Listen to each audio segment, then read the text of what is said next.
let's go into the actual plot points itself.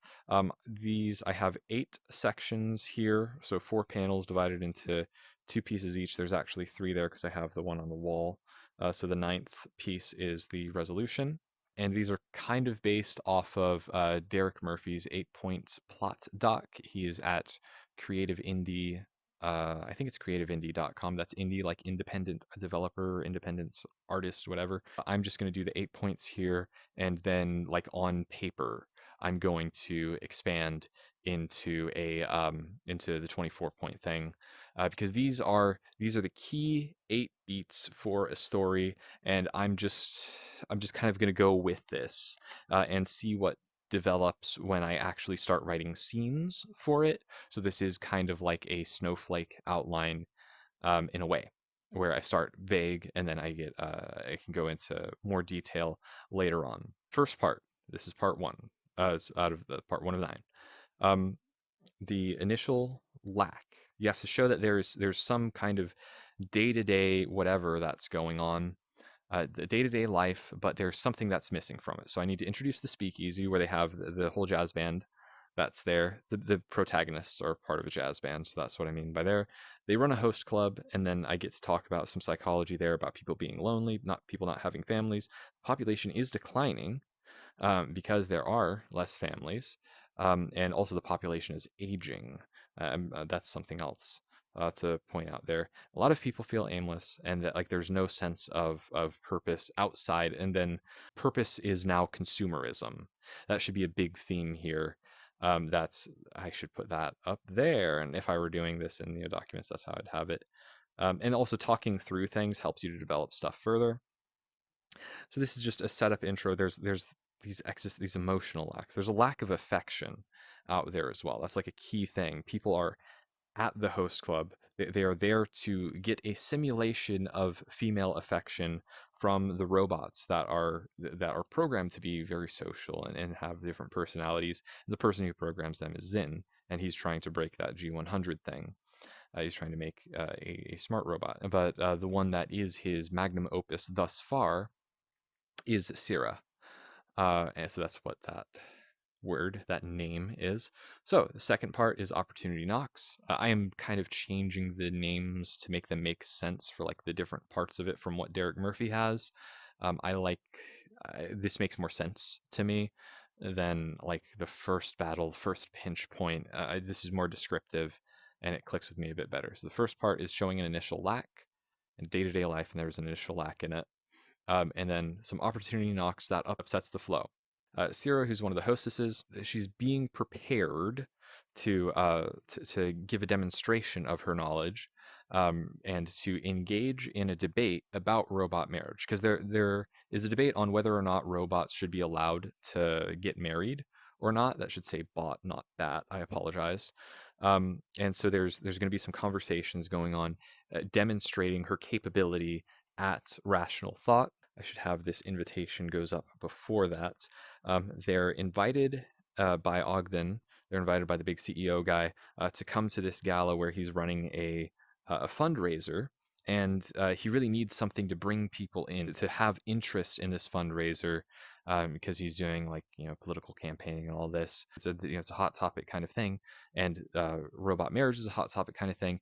But what would be great is getting a robot's opinion on robot marriage, but you need something that's pretty smart to do that. So Ogden indirectly catches wind of these smart robots. However, they are a jazz band. Their other whole thing of going to this gala before the whole debate or whatever is they are invited to perform. So that also is part of humanizing robots more, is showing them in it's a very human thing to perform music, and it's an especially human thing to perform vocals. And Syrah is a vocalist, and she does have lungs in a way. She has like artificial lungs to mimic vibrato and the stuff of. So it's not just a speaker in her throat. So there is some interesting mechanical things that I have along with her that I would put as like a side note, like the technological stuff or interesting things about them. For that, I don't know if I'll have that come up as something like important, because if there were a situation where I don't know, I'll just give an example of a situation that I had for one of the event ideas that I threw away, is that there's a poison gas attack. And like the a room fills up with poison, but she's able to get like a lung full of fresh air, like before it happens, and she can hold her breath indefinitely because she doesn't need to breathe. As the hero, as Zin is trying to escape, he's running out of breath, and he can't get away out of the range of the poison gas. But she has air, and she has fake lungs or whatever, so she'd be able to give a kiss of life to him. Essentially, that would be a very meaningful moment. So the point of no return, the point where there's no going back.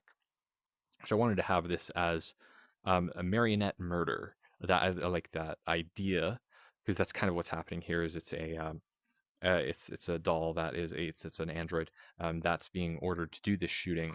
I'm doing rule of cool here, which is why I don't want the like the poison gas attack where something is set on a timer, so it's like done very indirectly. Where I have a really interesting visual setup for how I'm gonna have the doll do this crazy shooting. So what happens at the shooting is there's a terrorist bot that somehow gets into the gala, and people are thinking that this is some kind of performance art that's going on, because it's like blindfolded, and it's doing like this weird kind of dance in the middle of everything. So a lot of people are gathering around. It's like, what the heck's going on? And then like the security tries to apprehend this robot, and when security like makes themselves known and tries to move to get her, she takes out security first uh, before trying to murder as many people as possible, essentially.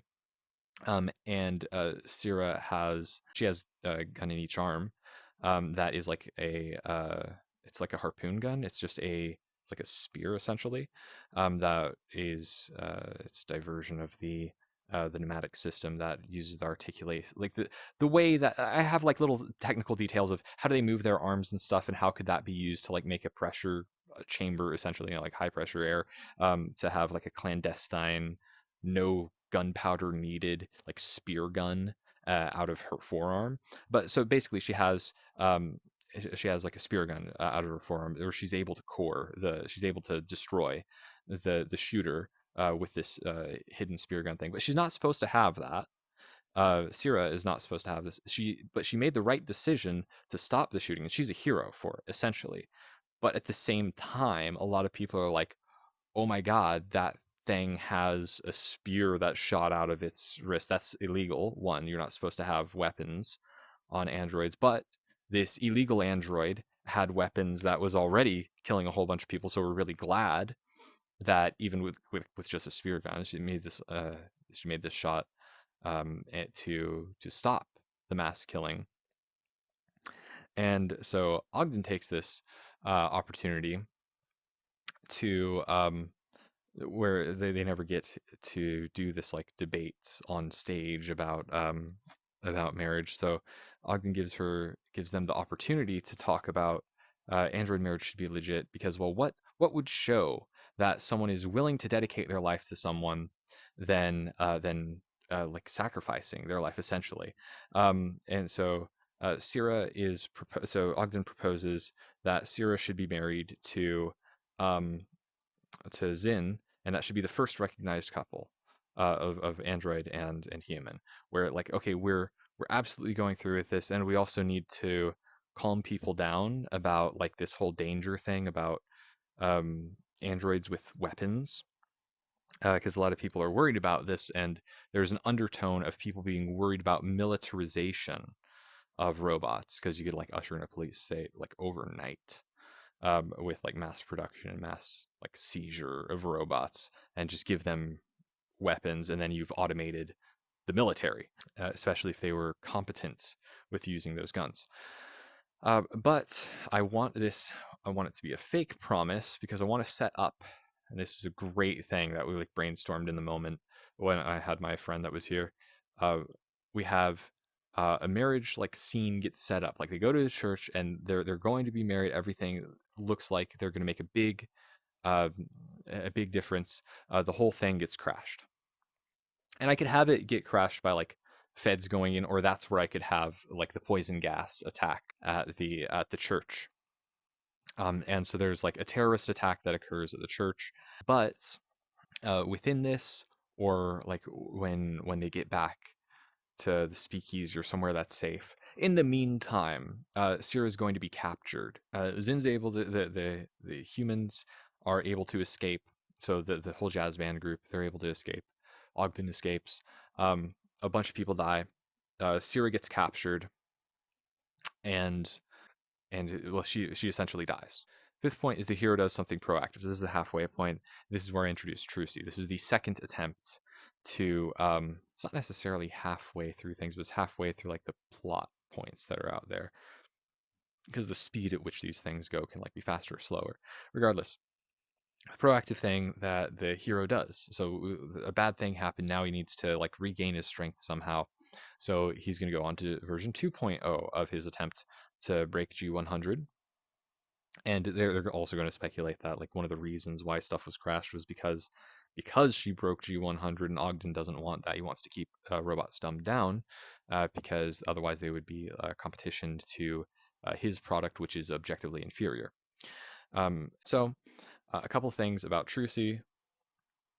I need to introduce the concept of near field integration, where she can transfer data to other robots.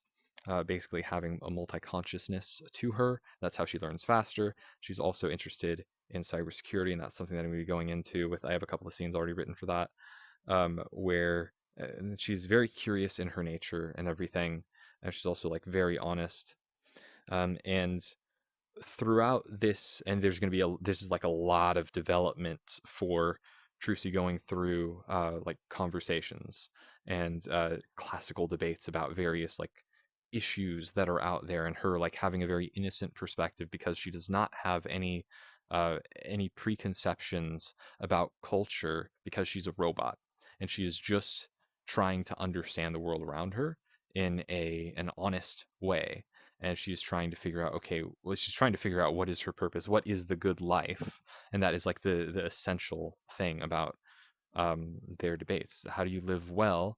What is causing suffering, and how can we alleviate this suffering? And her ultimate thing is that she wants to make Zin happy.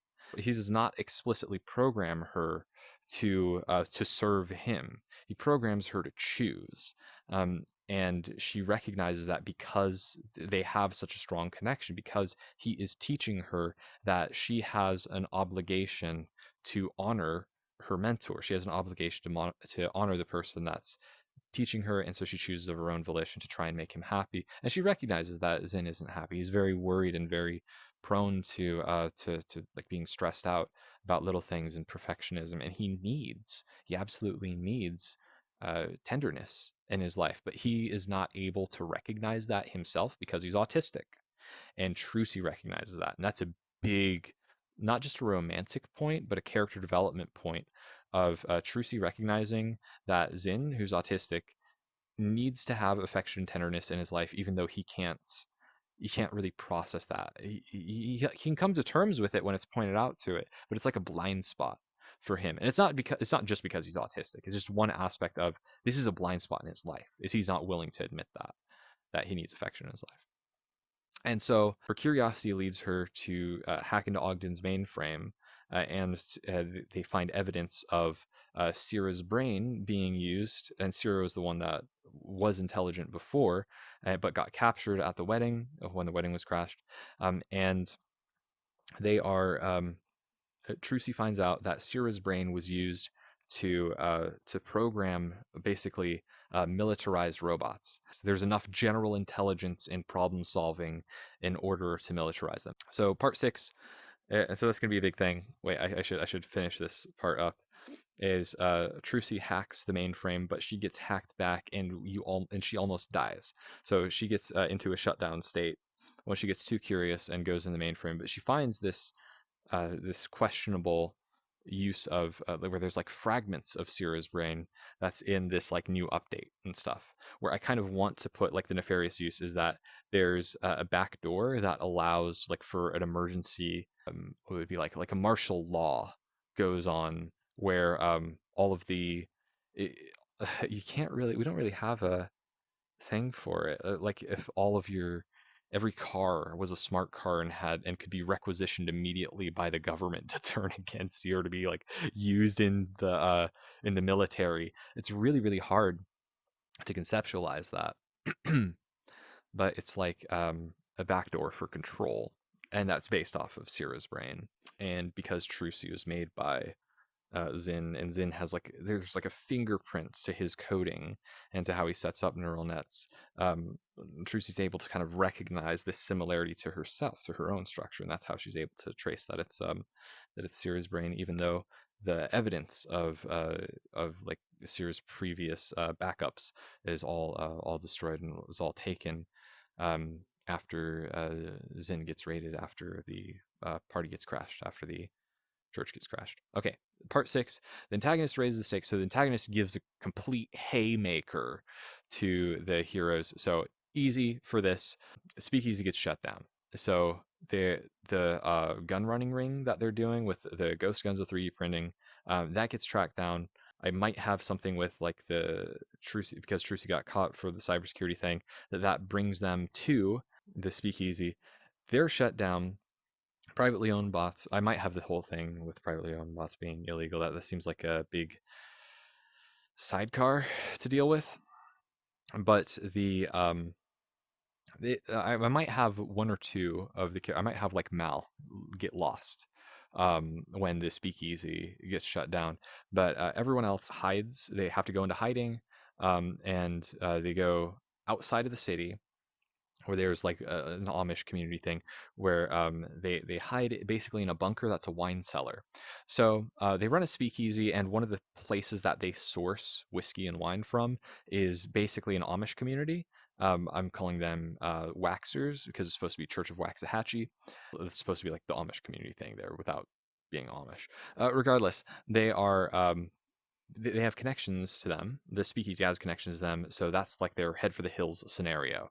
And so they're in hiding. So the Slim Hope, while they're in hiding, their idea to like get back at this increasingly totalitarian state where they have militarized robots now, and Trucy knows and Zin knows that they have the capability of taking away anyone's robot at any instance. You could be strangled in your sleep from a robot that the government doesn't like you. I might have that happen. I might have someone. I should probably have someone get killed by one of their robots. Like I could have. I might try and put in a side character that's like a regular at the bar, and then like have. I don't know how that would work, because then I could have that guy get killed by his own bot that gets backdoored. But none of the bots at the speakeasy should be off the shelf. I could have one of the bots be an off the shelf one where she ends up becoming a traitor. That could be an example. Regardless, so you want to keep going quickly with the whole plotting and doing themes and all that. So 7th point is that there's some kind of slim hope, and while they are in hiding, they're just trying to arm the masses. They use all their contacts. I guess that's unrealistic too, because people are supposed to be like really divided and not have lots of contact with other people. But at the very least, they want to make the ghost guns free. That like anyone can access this. It's super easy to access.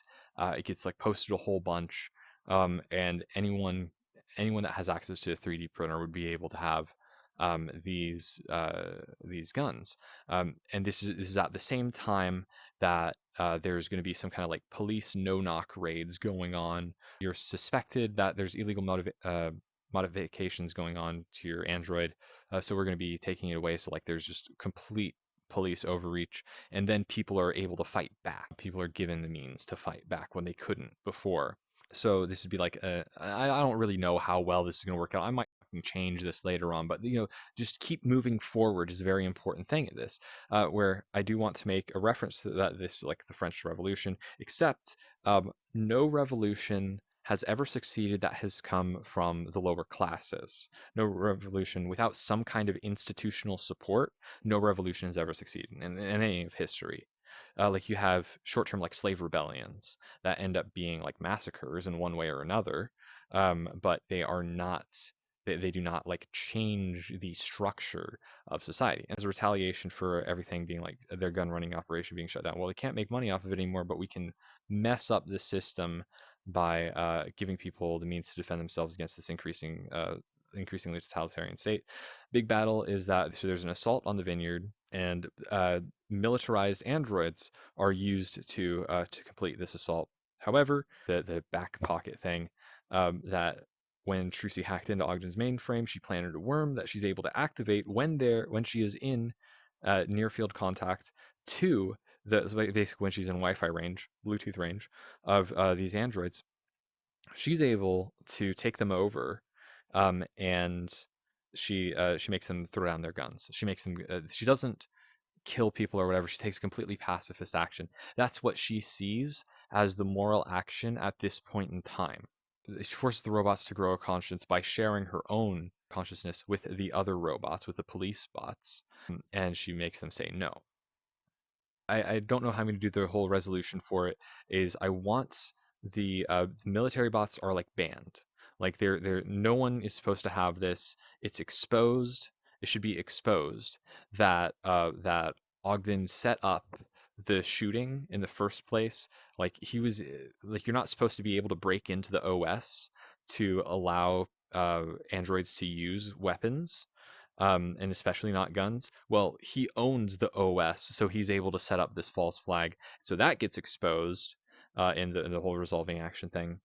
Or I could have that happen with like the whole nefarious thing over here of like finding out the secrets that the OS was modified, where they planned. It was a false flag. The shooting at the gala where Ogden did that to himself, and it's just allowing for more control. You create a problem to allow yourself to implement a solution. I want Ogden to be punished. He's like deposed, and his bullcrap that's going on is exposed.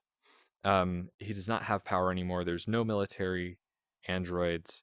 I don't know. See, this is another thing where I don't know how like the whole mass arming people would work, because I kind of want there to be like they give the guns out for free, like the ability to make guns out for free, and a handful of people make them, but the handful of rebels are quickly arrested, um, or like the people that shoot back are quickly arrested, and then it's just like radio silent, like nobody else cares.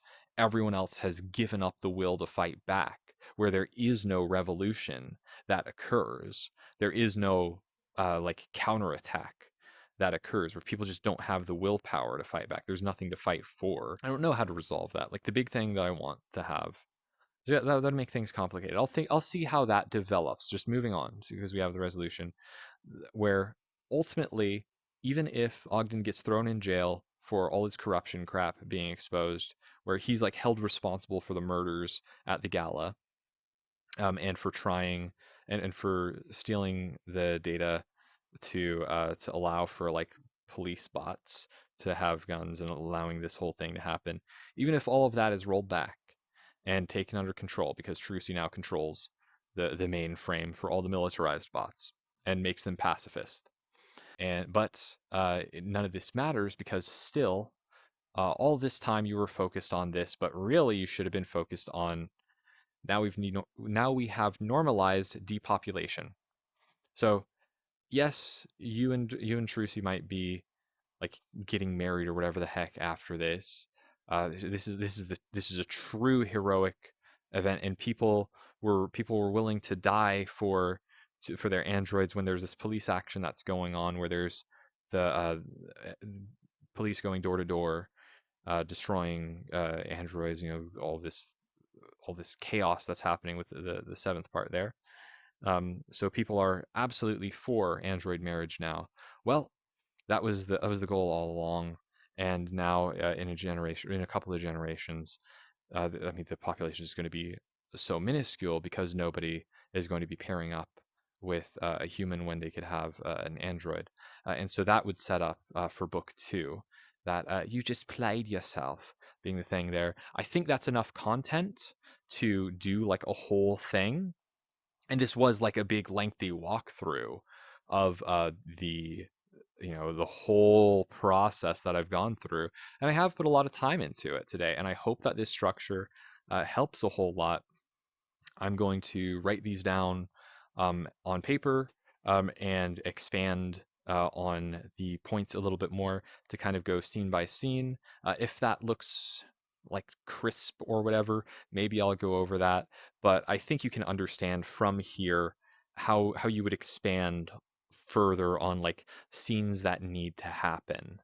Like here, I need to have like no knock raids or not whatever. I keep saying no knock raids like a police raid occurs where I could take one of the other guys from the jazz band. I could say like Reese has his own girl. Who does Reese have? Reese has Sherry, I think. No, Mal has Sherry. Reese has Margaret. I forget the pairings that I have. I should put that on who's paired up with who on my character list. I think Reese has Margaret. But yeah, his Margaret and Noir.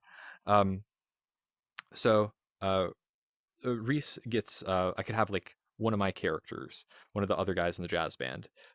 Like there's a scene where he gets raided by the police and he's willing to defend himself, but he's hardcore. He's part of like the main group, and I could even have like a step back sort of thing where like they try and be incognito while going into the town for some reason or another, which I could make up a reason for that, where they would like hear they're at the whole farmland thing, so they don't have access to like repair parts or like new batteries and stuff, so they go into the town or like at least in the suburbs to get repair parts, and they hear about people fighting back, but a bunch of people getting arrested, even asking, where's the usual guy? Yeah, we're understaffed because the usual guy here, yeah, he got snatched up by the cops. But a way to show that's telling. A way to show that directly is have someone who we have like a connection to, kind of like Reese will get introduced and be discussed as a person who is part of the band, who is kind of like the fix it mechanic guy, where that's his like specialty or whatever. I could have his shop getting raided, and him trying to defend Margaret, and either being killed by the cops or being captured by the cops, like where he gets tased while his girls get cored. And I say core like that because they have like a core servo. That's my running thing for how dolls work. You can shoot them in the head, but if their core is not in the head, then it doesn't kill them. Or if they have multiple cores, then they could have headless robots going around. I'm not trying to do a horror thing, so I'm not worried about that. So that's the idea. I am trying to make it a like an action thriller, but also it's sci-fi, so it's a sci-fi thriller, I guess, but it's very action focused, on robots and corporate chaos happening. But so that's an example of like I would have Reese's whole thing going here. Reese gets raided, and that would be like a scene within this where I could expand on that whole thing happening, and you just do that. Yeah, like you could go over what I'm going to be doing is I'm going to be going over this whole thing and adding in scenes like that, where like it would make sense, like go over, okay, so what would be a way to demonstrate that this is happening, like Reese gets raided. I could have that absolutely occur there. So like do a second sweep through where I put in scenes and put in more details, and that would be good for me to like, then I can start writing my scenes and write and like chunk them out pretty fast. So there is a 24 point plot thing, and use that to kind of guide along what I should have to fill in the blanks. But I'm going to kind of review that retrospectively, in the sense of I'm going to be doing that, and like writing all that down. And then if it looks good, if it makes sense, then I might do another entry on it here. But I would probably do a screen capture just to go over the Word doc of that, or the Scrivener document of that. Thank you. I can turn back over here. Thank you for like just walking around and looking at this whole crazy VR world full of outlining stuff. I kind of just wanted to do this for novelty's sake, and I was really motivated to get into it, and I'm real happy for how it turned out. This is its presentation room. This world, it's one of the default things made by the VR Chat team themselves. So it's made by VR Chat, and so I'll have that in the description. This is by A9 Storage. This avatar is by A9's Storage. And so check out that developer or the avatar world that A9 Storage has, and you'll be able to find this public Avi. Thank you very much for watching. So I hope that was a great experience, and I will see you in the next episode. Okay, thank you very much for watching, and goodbye.